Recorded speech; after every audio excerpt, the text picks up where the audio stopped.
कहानी बहुत हो गया पत्नी धर्म। हमारे संयुक्त परिवार में हम कई बहन भाई थे, जिनमें सबसे बड़ी थी पूनम दीदी। बड़ी होने के कारण पूनम दीदी में लीडरशिप की भावना कूट कूट कर भरी थी। इसीलिए हम सारे भाई बहन पूनम दीदी के आगे पीछे घूमते रहते और जो भी वह हमें करने को कहती हम वही करते थे। जो भी काम होता पूनम दीदी सबसे पहले खुद सीखती और उसके बाद हमें करना सिखाती।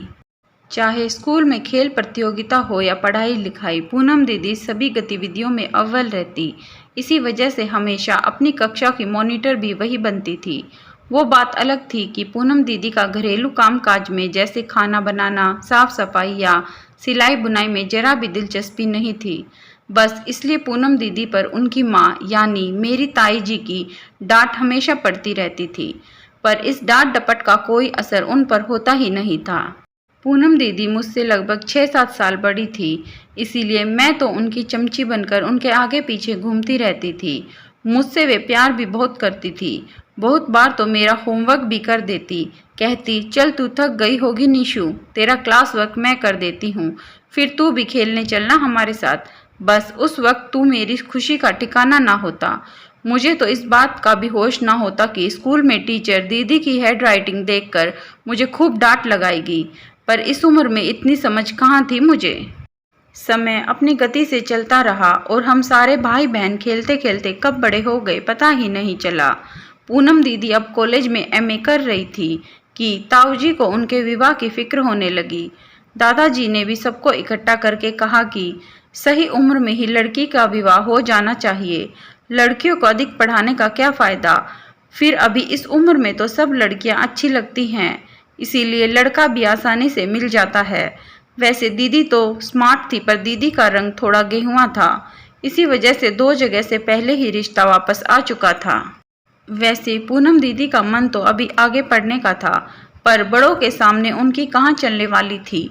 एक अच्छा सा लड़का देखकर दादाजी ने उनका रिश्ता तय कर दिया। नीलेश जीजाजी की अच्छी खासी सरकारी नौकरी थी, भरा पूरा संपन्न परिवार था। बस ताऊजी और दादाजी को और क्या चाहिए था। पूनम दीदी अभी अपने एमए के फाइनल एग्जाम भी नहीं दे पाई थी कि उनकी शादी हो गई। घर में पहली शादी थी तो खूब धूमधाम से हुई।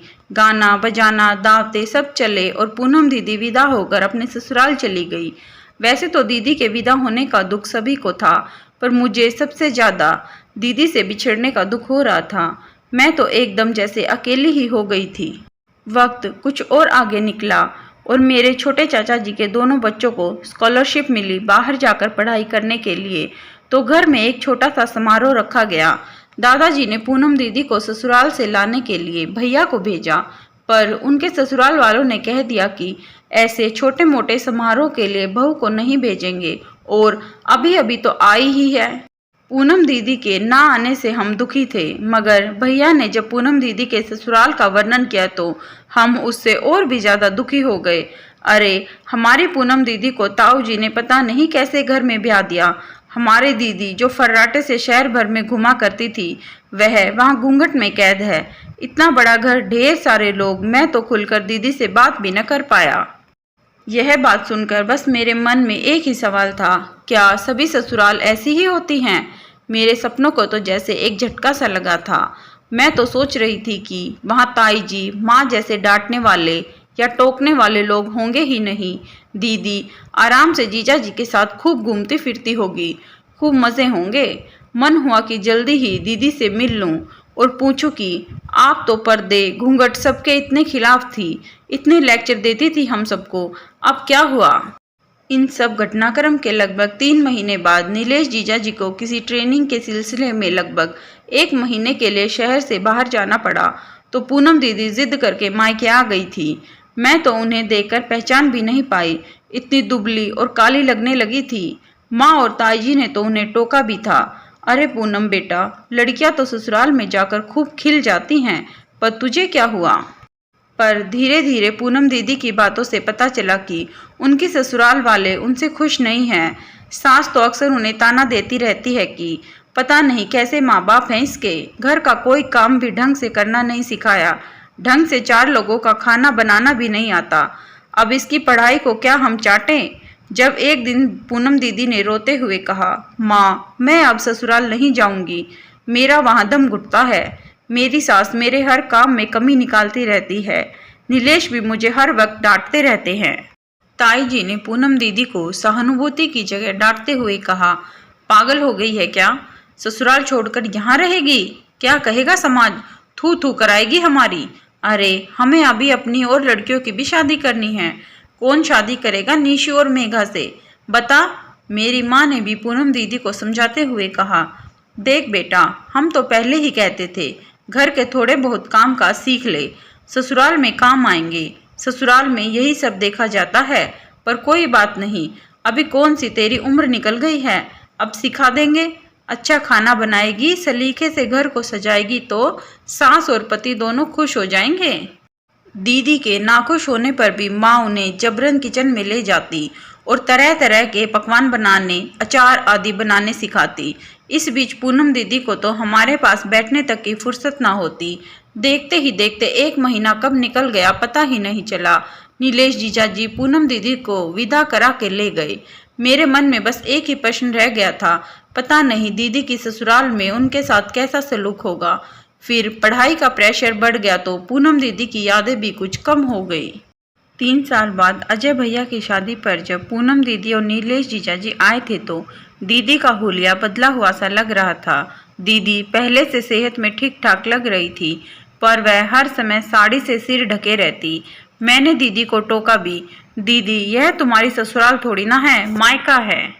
दीदी ने कहा, देख निशु, तेरे जीजाजी को जो पसंद है वही तो करना चाहिए ना मुझे। अब अगर उन्हें पसंद है कि मैं साड़ी पहनूं और सिर पर पल्ला लूं तो वही सही। इतनी आज्ञाकारी कब से हो गई आप दीदी?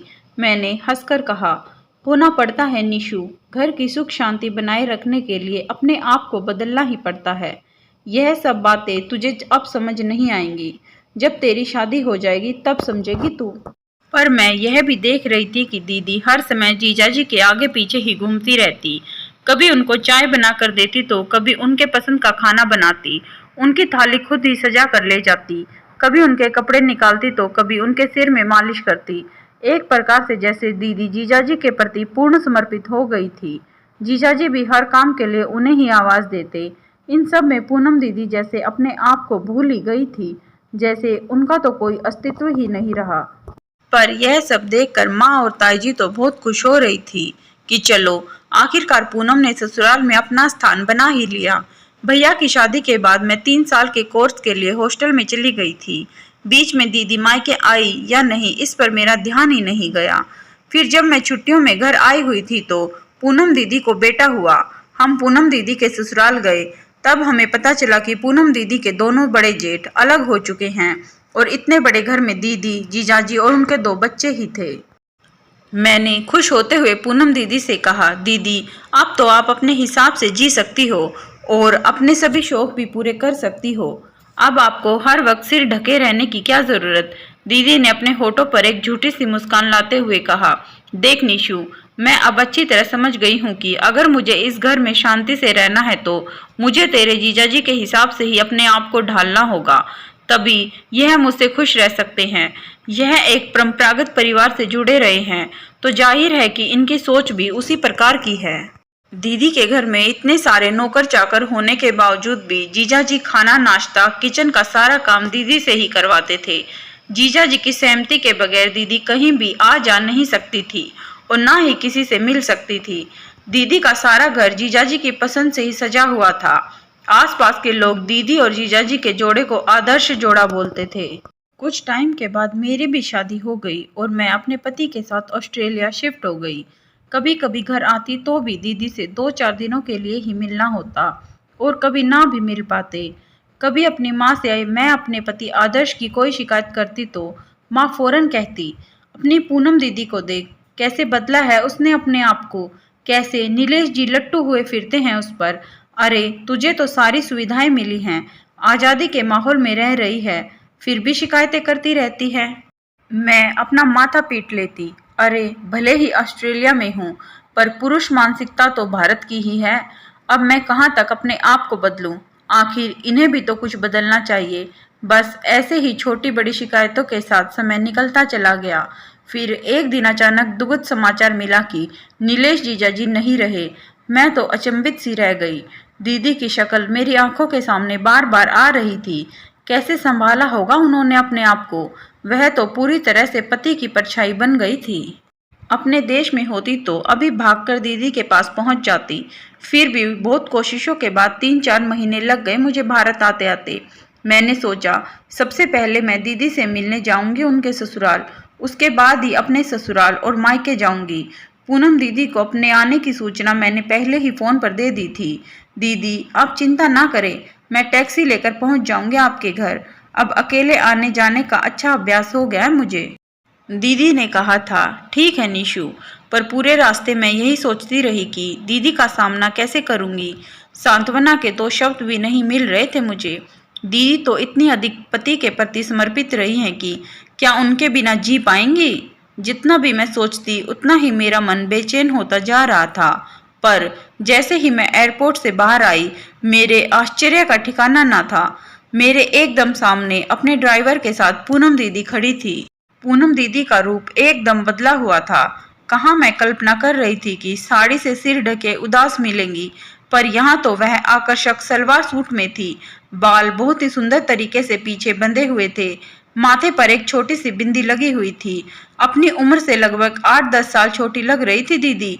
आप क्यों परेशान हुई दीदी, मैं आ जाती। दीदी कुछ कहती उससे पहले ही उनके ड्राइवर ने हंसते हुए कहा, अरे यह तो अकेले ही आ रही थी। कार चलाना जो सीख लिया है मैम साहब ने। मैं तो जिद करके आया था कि लंबा रास्ता है और ऊपर से रात का टाइम। मैंने अचंभित होते हुए कहा, अच्छा। मैं मन ही मन सोच रही थी कि अरे मैं तो दीदी से पिछड़ गई। इतने साल ऑस्ट्रेलिया में रहकर भी मुझे अभी तक गाड़ी चलानी नहीं आई, और दीदी ने कार चलाना भी सीख लिया और लग भी बहुत ही स्मार्ट रही हैं। पूरे रास्ते मैं और दीदी हंसते बोलते रहे। यहाँ तक कि जीजा जी के बारे में कोई खास बात भी नहीं की उन्होंने। मैंने ही 2-4 बार जिक्र किया तो टाल गई थी दीदी। दीदी के घर पहुंचने के बाद तो जैसे मेरे चौंकने की सीमा ही ना थी। पूरा घर दीदी की पसंद से सजा हुआ था। कई सामाजिक संस्थाओं के साथ दीदी की फोटो भी लगी हुई थी। पता चला कि अब पूरा समय है तो उनके पास, इसलिए सामाजिक संस्थाओं से भी जुड़ गई हैं। अब दीदी अपने हिसाब से अपनी जिंदगी जी रही थी। खाना खाने के लिए जब हम टेबल पर बैठे तो मैंने देखा सारा खाना कुक ने बनाया है और वही सर्व भी कर रहा है। सभी चीजें मेरी और दीदी की पसंद की थी। दीदी के चेहरे पर एक अलग ही खुशी और चमक थी। मैंने दीदी को टटोलने के लिए कहा, दीदी यहाँ इतने बड़े मकान में इस प्रकार अकेले रहती हो, बेटे के पास मुंबई क्यों नहीं चली जाती। दीदी ने एक लंबी सांस लेते हुए कहा था, नहीं निशु, अब कुछ साल अपनी मर्जी से रहना चाहती हूँ, अपनी खुशी के लिए। अभी तक तो सबके हिसाब से जीती रही, अब कुछ साल तो जीऊं अपने लिए, सिर्फ अपने लिए। आधे से ज्यादा जिंदगी तो मेरी पत्नी धर्म निभाते निभाते ही चली गई। बस अब और कोई धर्म नहीं निभाना मुझे। मैं अवाक होकर उनका मुंह ताक रही थी। हम तो यही सोच रहे थे कि दीदी जीजाजी के साथ बड़ी खुश हैं, लेकिन वह तो कुछ और ही सहन किए जा रही थी। दोस्तों कहानी कैसी लगी कमेंट के माध्यम से ज़रूर बताएं। कहानी पसंद आई तो लाइक करें, शेयर करें, चैनल को सब्सक्राइब करें, बेल आइकन दबाना ना भूलें जिससे हमारी कहानियाँ सबसे पहले आप तक पहुँचे। धन्यवाद।